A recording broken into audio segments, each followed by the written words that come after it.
Tetapi saya ingin menyampaikan salah satu alamat yang dikatakan oleh ulama sebagai tanda bahwa orang itu husnul khatimah adalah akhir kalamnya adalah kalimat tauhid. La ilaha illallah. Benar. Itu berdasarkan kepada hadis Nabi sallallahu alaihi wasallam dari Muadz ibni Jabal radhiyallahu an yang diriwayatkan oleh al-Imam Abu Daud rahimahullah. Man kana akhiru kalamihi la ilaha illallah dakhala al-jannah. Siapa yang akhir ucapannya di dunia ini adalah kalimat la ilaha illallah, dia tentu masuk surga. Berdasarkan dalil itulah para ulama membangun kesimpulan bahwa alamat husnul khatimah adalah tanda atau diantara tandanya adalah orang menutup hidupnya di saat dia sakaratul maut dengan kalimat tauhid. Nah, wahai kaum muslimin, ada orang mengatakan semudah itukah masuk surga hanya dengan kalimat itu? Iya, modalnya. Tetapi ketahuilah untuk bisa teguh lidah mengucapkan yang demikian, untuk bisa terhindar dari kesyirikan dan kesangsian akan ketauhidan di akhir hayat, ternyata tidak bisa dihadirkan begitu saja. Di dalam ayat yang saya bacakan di awal khutbah tadi, dalam surat Ibrahim ayat 27, Allah katakan yuthabbitullah alladhina amanu bil qawli tsabit. Allah subhanahu wa ta'ala meneguhkan orang-orang yang beriman dengan perkataan yang teguh. Al-qawl tsabit adalah kalimat tauhid dalam penafsiran para ulama. Di mana? Fil hayatid dunya wa fil akhirah. Di dalam kehidupan dunia dan di dalam akhirat kelak. Ternyata kalimat itu tidak begitu saja dia teguh di akhir hayat dan di akhirat kelak. Kalau dia tidak teguh di dunia, Allah subhanahu wa ta'ala menyebutkan dua kehidupan di mana orang-orang yang beriman harus meneguhkan kalimat itu di dalam diri kita, di dalam diri mereka, yaitu fil hayatid dunya, dalam kehidupan dunia, wa fil akhirah, dan di akhirat. Nah, karena itu tidak mengherankan kalau Nabi sallallahu alaihi wasallam mengingatkan agar kita jangan biarkan kalimat itu usang, apalagi rusak di dalam diri kita. Jaddidu imanakum, kata Rasulullah sallallahu alaihi wasallam. Perbaharuilah iman kamu. Usang-usang pabarui, lapuk-lapuk kajangilah kalau dalam terjemahan orang Minang. Jangan biarkan dia menjadi lapuk, jangan biarkan dia menjadi usang. Para sahabat bertanya, "Fa kaifa nujaddidu imanana?" Bagaimana caranya kami memperbaharui iman kami? Qala, kata Rasulullah, "Qul la ilaha illallah." Ucapkanlah la ilaha illallah. Wahai kaum muslimin, itu kalimat singkat tapi punya makna. Nah, hari ini kalimat tauhid itu yang terus terancam, apalagi di penghujung tahun miladiah seperti ini. Begitu sederhana saja orang mengatakan bahwa menjadi bahagian toleransi dalam kehidupan bernegara untuk mengucapkan suatu kalimat yang makna dan kandungannya bertentangan dengan kalimat la ilaha illallah itu. Apa itu? ucapan selamat atas perayaan orang beragama lain yang keyakinannya bercanggah dan bertentangan dengan kalimat tauhid. Selamat Natal, selamat ini, selamat itu. Bahkan terlibat dengan perayaan-perayaan yang akibatnya adalah membesarkan dan mengagungkan hari-hari perayaan orang-orang yang berakidah berbeda, bertolak belakang dengan keyakinan kita tentang la ilaha illallah.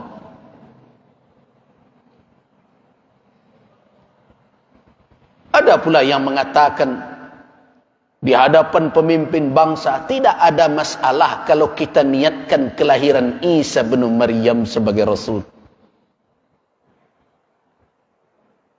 Itu kata kemudian kata Bacari, semenjak kapan pula sejarawan Muslim mengakui bahawa Isa bin Maryam lahir tanggal 25 Desember, wahai kaum muslimin.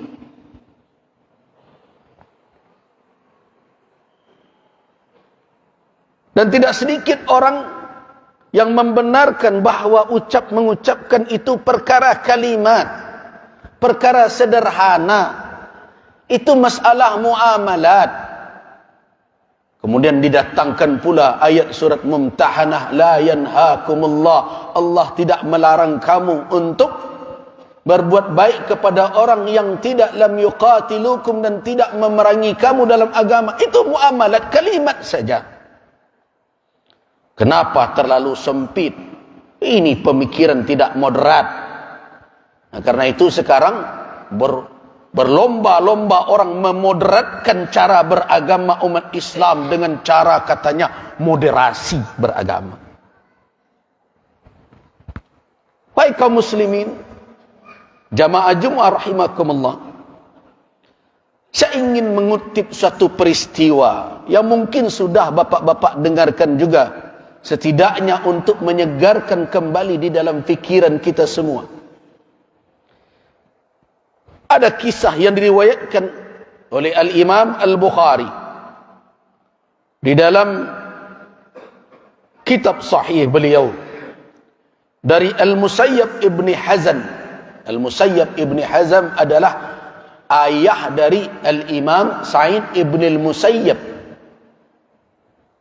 yang merupakan guru dari Imam Malik dan juga Al-Imam Asy-Syafi'i rahimahullah, juga banyak meriwayatkan dari beliau. Nah, wahai kaum muslimin, apa kata Al-Musayyab Ibn Hazm? Al-Musayyab Ibn Hazm, lamma hadarat Abu Talib al-wafa, ketika Abu Talib dihadiri oleh kematiannya, artinya dalam kondisi sakarat, sakaratul maut,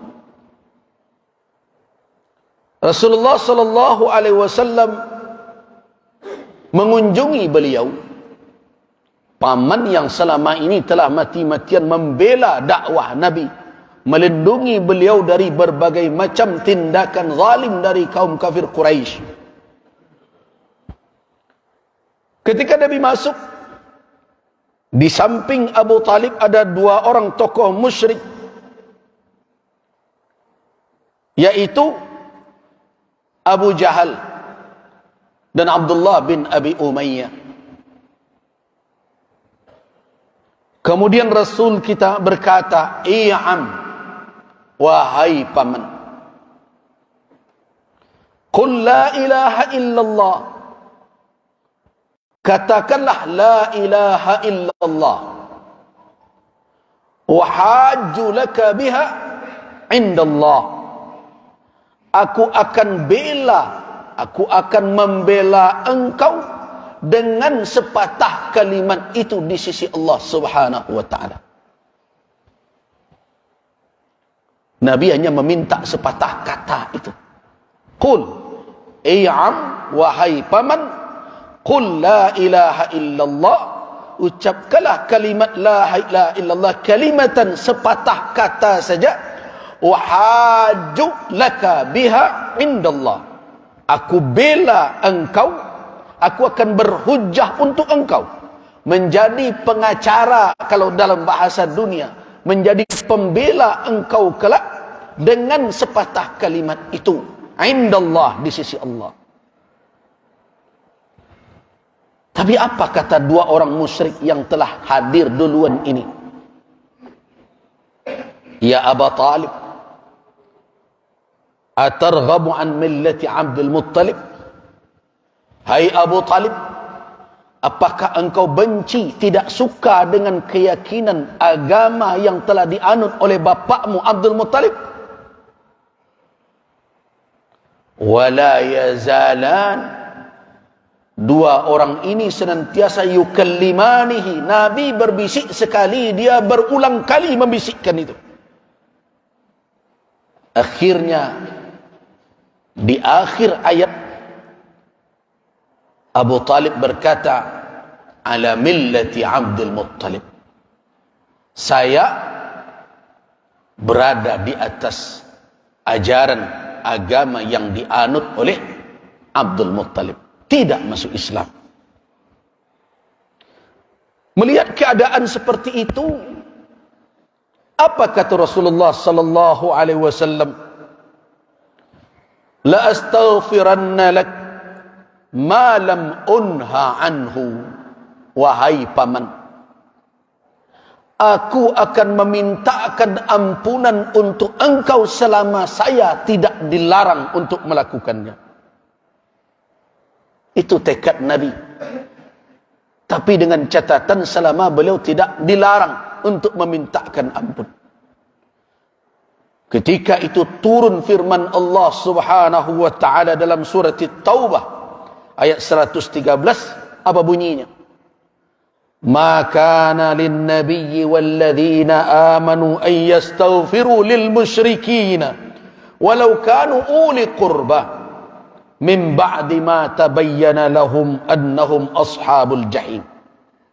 Tidak patut seorang nabi, begitu juga orang-orang beriman, memintakan ampunan untuk orang-orang musyrik meskipun ada ikatan kerabat sekalipun.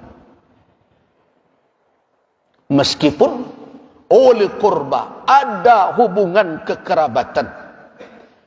Min ba'di ma tabayyana lahum, setelah mereka terbukti tahu bahawa orang-orang musyrik itu di mana tempatnya? Di neraka jahim. Mereka penduduk neraka jahim. Sedih Nabi dengan itu. Wafat tidak dalam keadaan muslim, tidak bisa dimintakan ampunan, padahal paman ini begitu sayang kepada beliau. Kesedihan Nabi akhirnya mengundang lagi penyebab turunnya ayat yang kedua dalam surat Al-Qasas ayat 56. Innaka la tahdi man ahbabta walakinallaha yahdi man yasha wa huwa a'lamu bil muhtadin. Sesungguhnya engkau Muhammad tidak bisa memberikan hidayah kepada orang yang engkau cintai. Hanya Allah lah yang bisa memberikan hidayah kepada siapa yang dikehendakinya, dan dialah yang lebih tahu tentang siapa yang mendapat hidayah dan petunjuk. Wahai kaum muslimin, peristiwa yang seperti itu hanya perkara kalimat.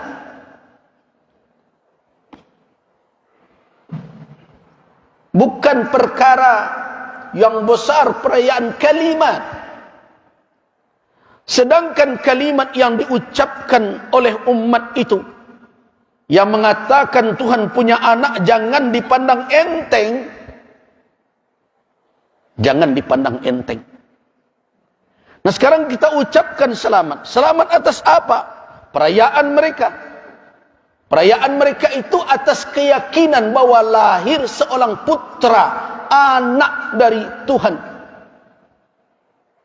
Apakah sesederhana itu kalimat itu? Tidak. Perhatikan surat Maryam ayat 98 sampai ayat 88 sampai ayat 90. Wa qalu ittakhadhar rahmanu walada laqad ji'tum syai'an idda takadu as-samawati yanfatirna minhu wa tanshaqqul ardu wa takhirrul jibalu hadda. Jadi mengatakan Tuhan punya anak itu menurut Al-Quranul Karim, mereka mengatakan Allah Ar-Rahman memiliki putra, memiliki anak.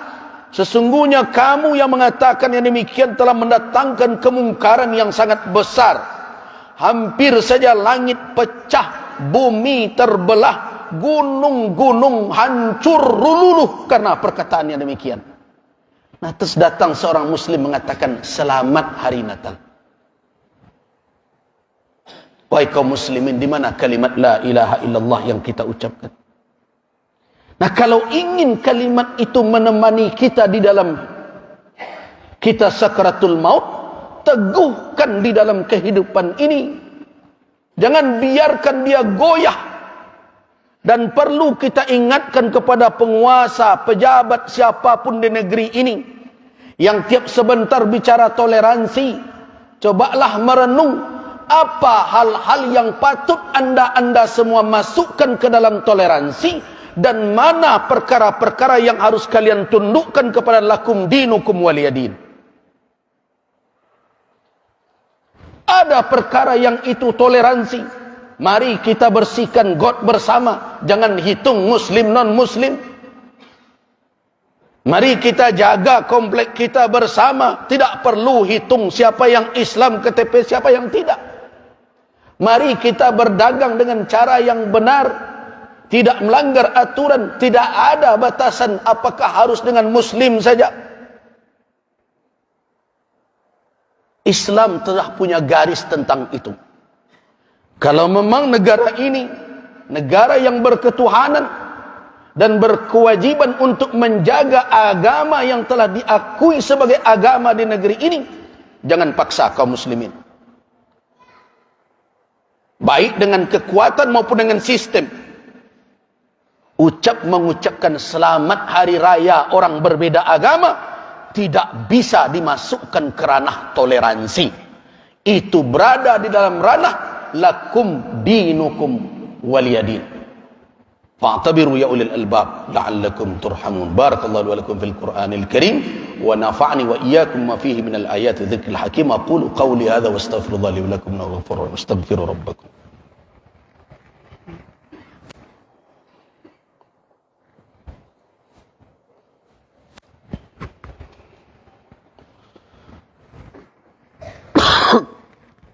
Alhamdulillah. Alhamdulillah alladhi hadana li hada wa ma kunna linahtadiya laula an hadana Allah. Ashhadu an la ilaha illallah wa ashhadu anna Muhammadar Rasulullah. Allahumma salli wa sallim ala abdika wa rasulika wa habibika Muhammad ibn Abdullah wa ala alihi wa ashabihi wa man walah, amma ba'du. Ibadallah, qala Allah tabaraka wa ta'ala tanbihan lana al-mu'minin.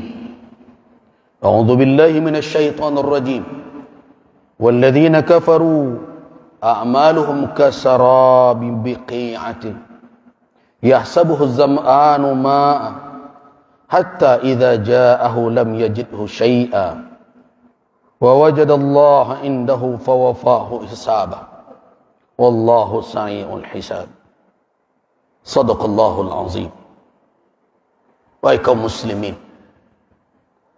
perhatikan firman Allah dalam surat An-Nur ayat 39. Perumpamaan amalan orang kafir yang hanya bagaikan fata morgana.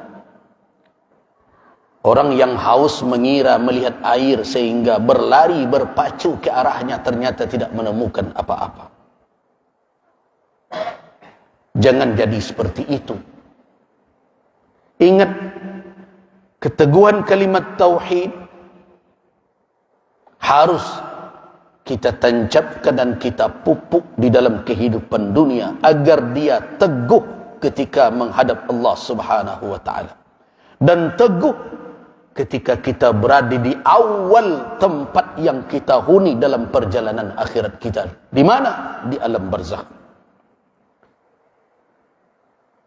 Bapak-bapak jamaah Jumat rahimakumullah. Ada satu kebiasaan Nabi SAW yang menjadi sunnah sampai hari ini. Diriwayatkan dari Utsman ibn Affan radhiyallahu anhu oleh Al-Imam Abu Dawud dan Al-Imam Al-Bazzar rahimahumullah. Kana Nabi sallallahu alaihi wasallam idza faragha min dafnil mayyit waqafa alaihi faqala istaghfiru li akhikum wasalu lahu at-tathbita fa innahu al-an yus'al, kata Nabi. Rasulullah kalau selesai menguburkan mayit, menguburkan jenazah, beliau berdiri di atas kubur itu, di sekitarnya. Kemudian beliau berkata kepada pelayat yang mengantarkan, yang menguburkan, istaghfiru li akhikum, mintakanlah ampunan untuk saudara kamu sekalian yang telah dikuburkan ini. Wasalu lahu tasbih, dan mintakan agar dia teguh. Teguh apa? Menjawab pertanyaan. Fa innahu al-an yus'al, sesungguhnya dia sekarang akan ditanya. Nah, modal utama untuk menjawab pertanyaan malaikat di awal tempat yang kita huni dalam proses perjalanan akhirat, yaitu di alam kubur atau alam barzakh, adalah kalimat syahadat, yang intinya kalimat tauhid. Karena yang ditanya oleh malaikat yang kita kenal dengan Munkar dan Nakir itu adalah Tuhan, siapa Rabbmu dan siapa ini orang yang diutus oleh Allah, kenalkah kamu, yaitu Rasulmu. Nah, karena itu jangan bermain-main dengan kalimat itu. Bentengi dari segala hal yang merusak. Karena konsekuensinya tidak hanya sebatas di dunia, berdampak nanti ketika sakaratul maut, dan berdampak ketika kita telah melalui proses perjalanan di alam barzakh. Wahai kaum muslimin, itu suatu yang mengerikan. Karena itu Utsman ibn Affan apabila melihat kuburan menangis. Waqila, dan ada yang berkata kepadanya, disebutkan di dekat engkau tentang neraka, tentang akhirat yang lain, engkau tidak menangis, tapi ketika di depan kuburan apa yang kau tangiskan? Dia teringat dengan sabda Rasulullah, ma ra'aitu manzaran afza' minal qabr. Tidak ada saya melihat suatu pemandangan yang begitu mengerikan, mencemaskan dibandingkan dengan kuburan. Kenapa? Karena itu awal manzilah min manazilil akhirah. Itu adalah awal tempat yang akan ditempuh dalam proses perjalanan orang di akhirat kelak. Apabila dia lolos di sana, fakana ba'dahu akhaf, yang sesudah itu akan ringan. Tapi kalau tidak lolos di alam barzakh, maka yang setelah itu akan lebih dahsyat kesulitan yang dia lalui. Nah, modal untuk berada di situ adalah kalimat tauhid. Nah, karena itu wahai kaum muslimin, dalam khutbah ini saya ingatkan, ingatlah pesan Nabi Ya'qub kepada putra-putranya, ma ta'buduna min ba'di, apa yang akan kalian sembah setelah aku? Qalu na'budu ilahaka wa ilaha abaika Ibrahim wa Ismail wa Ishaq ilahan wahidan wa nahnu lahu muslimun. Nah, banggalah dengan keislaman kita, teguhlah dengan kalimat tauhid kita, bentengi diri kita dan anak cucu kita dari pengrusakan akidah, dari mencampur baurkan, mencampur adukkan keyakinan antara iman dengan kekufuran. Na'udzubillahi min dzalik. Innallaha wa malaikatahu yusholluna 'alan nabi. Ya ayyuhalladzina amanu shallu 'alaihi wa sallimu taslima. Allahumma